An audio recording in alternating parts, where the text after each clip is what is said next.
Gostou da janela de transferências do Vasco? 20 milhões aproximadamente foi o que o Vasco gastou, 20 milhões de reais. Vamos falar sobre esse investimento. Jogadores que não vieram, quem ainda pode pintar no Vasco da Gama? Então dá aquela moral também, se inscreve no nosso canal. Para começar o vídeo, quero fazer aqui um pedido de desculpas e já explicar como funciona a dinâmica do conteúdo do nosso canal. Hoje cedo, às 6 da manhã, como sempre acontece de segunda a sexta-feira, entra no ar o Café Vascaíno, que não é um programa ao vivo, né? Não é uma live, é um programa gravado, é um vídeo gravado. E o que acontece? Eu sempre produzo esse conteúdo final da noite, 9, 10, 11 da noite, dependendo do dia e tal, da minha demanda, e esse conteúdo foi produzido perto desse horário, e eu estava em contato com as pessoas do Vasco que davam como certo realmente a troca de documentações para que pudesse efetivar o Ian Glavinovic. Logo que acordei, às 6h30 da manhã, verifiquei a informação do jornalista César Luiz Merlo e ele dando conta de que não houve a troca definitiva e ele já ao longo do dia de ontem dizia que estava tudo certo e tal, o Vasco acertou os valores e o Ian seria zagueiro do Vasco da Gama. Só que no final da noite mesmo, ali perto da transferência, que 11h59 era o horário limite para registrar um jogador ou dar entrada na CBF, os documentos definitivos não foram trocados. Bom, avisei no vídeo, né, mudei o título do vídeo, coloquei no comentário fixado, algumas pessoas, tu não tá sabendo e tal, enfim, só para que você possa entender como é a dinâmica da gravação de um vídeo, né? O vídeo ao vivo, aí é diferente. Se eu fizesse o café ao vivo, eu daria essa informação. Bom, dito isso, liguei para uma pessoa do Vasco e perguntei o que aconteceu efetivamente. Ele falou, cara, o problema é que o News Old Boys trocou várias vezes o que era combinado. O News Old Boys veio a público dizer que o Vasco não cumpriu com o que foi acordado e que eles não tiveram nenhuma participação no desfecho do negócio, na negativa. Do lado do Vasco, e aí é com quem eu tenho contato, a pessoa com quem eu conversei da diretoria do Vasco me disse o seguinte, cara, a gente cumpriu com tudo, eles a todo momento trocavam, até a questão dos juros do pagamento, caso tivesse inadimplência, a todo momento trocavam as informações e o documento veio incompleto. Ficou em cima da hora, ficou. Bateu o horário de 11h59 e a gente não tinha o documento completo, não pôde efetivar a negociação. Agora, a informação que eu trago para você, o fato novo é: nenhum jogador sob contrato pode ser anunciado nesse momento, nenhum clube, né? Aliás, vamos falar sobre investimentos e tal, o presidente do Flamengo está chorando aí por fair play financeiro, mas a gente vai entrar nesse assunto também. Mas nenhum jogador sob contrato pode ser anunciado por algum clube, a não ser que ele esteja sem contrato ou tenha rescindido o contrato antes da janela fechar. Então, jogador, por exemplo, Botafogo trouxe ontem, em uma negociação relâmpago, o Alex Telles. Rescindiu com o Al Nassr, o Botafogo foi lá e contratou. Mas se o Botafogo fechasse hoje com esse jogador, poderia também, porque ele rescindiu ontem, antes da janela fechar. Então o Vasco segue no mercado e em busca de alguns nomes. O scout do Vasco ofereceu uma lista ao presidente Pedrinho, ao diretor executivo Marcelo Santana e ao Felipe, o diretor técnico também, para que pudessem examinar jogadores que estão sem contrato. Hoje já teve um frenesi nas redes sociais, nos grupos de WhatsApp. Pô, o Sérgio Ramos está sem contrato. Eu lembro, só não recordo o tempo exato, que o Edmundo, numa live dele, teria dito que o Vasco chegou a procurar o Sérgio Ramos. Acho que essa live tem mais de 15 dias, deve ser por aí.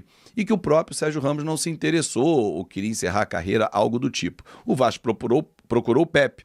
Lembra que na entrevista para mim, na sede da CBF, ele disse, o Pedrinho, que teve um jogador que até queria vir e tal, mas a família foi contrária por conta da violência no nosso país e aí a negociação não andou. Era o Pepe, que até se aposentou.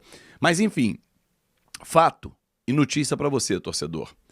O Vasco segue no mercado, mesmo com a janela fechada, olhando aqueles atletas que estão sem contrato. O scout do Vasco já ofereceu uma lista ao presidente Pedrinho, ao diretor técnico Felipe e ao diretor executivo Marcelo Santana com as possibilidades. E tudo está sendo avaliado. Até agora, o Vasco investiu nesta janela em 6 atletas, entre aquisições, salários. O Vasco pagou luvas, perdão. O Vasco pagou 20 milhões de reais. O Vasco investiu esse valor. trazendo Felipe Coutinho, negociação que aconteceu junto ao Aston Villa, trouxe Souza e Alex Teixeira, esses estavam livres no mercado, então pelo salário mais a luva. Trouxe o Jean David, esse veio de fora do país, estava jogando fora do país, o Vasco teve que gastar um valor. Trouxe agora o Maxime Domingues pagando 1,5 milhão de euros ao Gil Vicente, na cotação hoje pouco mais de 9 milhões de reais. Então você vai botando no bolo aí esses 20 milhões de onde vem. E o Emerson Rodrigues estava jogando no Inter Miami, também ele chegou ao Vasco da Gama. Então assim, o Vasco investiu pesado na janela? Não. Se comparar ao Botafogo, que também é SAF, o Vasco ficou muito longe. O Botafogo investiu 233 milhões de reais. Inclusive contratou agora o Vitinho, lateral direito do Burnley. Mas assim, Azevedo, por que a SAF do Botafogo investe muito e a do Vasco não investe? Por uma série de fatores.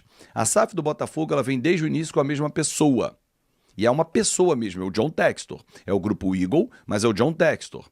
E ele é um cara que gosta de futebol, que vibra, tem a vaidade dele, quer ser campeão brasileiro e está investindo pesado. O time do Botafogo é muito bom time, aliás, o elenco.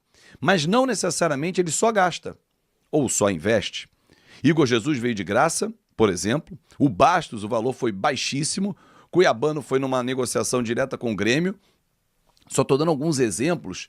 Claro, tem um Almada que foi caríssimo, mais de 130 milhões de reais. Luiz Henrique, mais de 100 milhões de reais. Agora o Vitinho, 50 milhões de reais. Mais outras negociações e que já deram certo, não tiveram esse volume todo.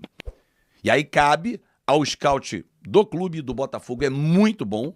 E eu torço para que o Vasco tenha um scout assim também muito bom. O Vasco precisa de um scout bom para exatamente garimpar essas peças. A nossa janela, ela é tímida, porque as peças todas não renderam. As do Botafogo todas renderam. Estou fazendo um comparativo lá em cima. Negócio de fair play financeiro, que o presidente do Flamengo, Rodolfo Landim, anda chorando por aí, é curioso, porque ele quer levantar uma bandeira que não é tremulada no Brasil, porque nem existe fair play financeiro. E o fair play financeiro é você não gastar mais do que você arrecada.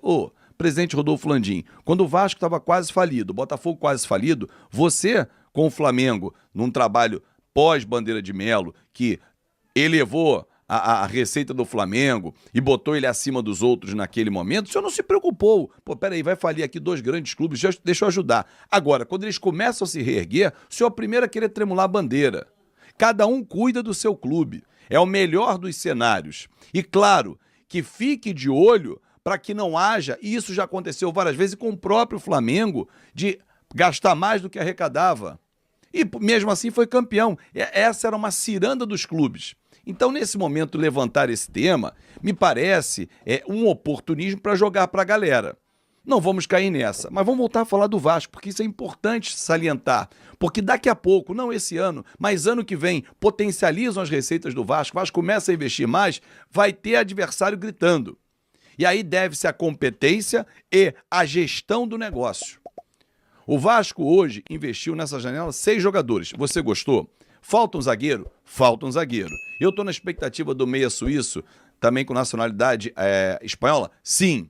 Gostei do chileno? Já. Do colombiano? Ainda não. Coutinho, não precisa falar, mas ele precisa jogar. Souza e Alex Teixeira? Ainda não disseram ao que vieram os dois. O Alex Teixeira é o que eu tenho menos expectativa, porque a minha lembrança é muito recente de um passado que ele não performou. Enfim, eu levo fé no Vasco e tenho certeza que você também, torcedor. Então, peço a você mais uma vez o seu like, comenta aqui o que você achou da nossa janela, manda para gerar o nosso vídeo e vamos juntos, sempre ao lado do Vasco da Gama.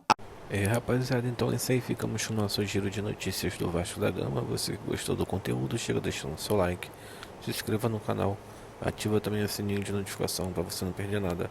Um grande abraço no coração, até o próximo vídeo, vamos que vamos!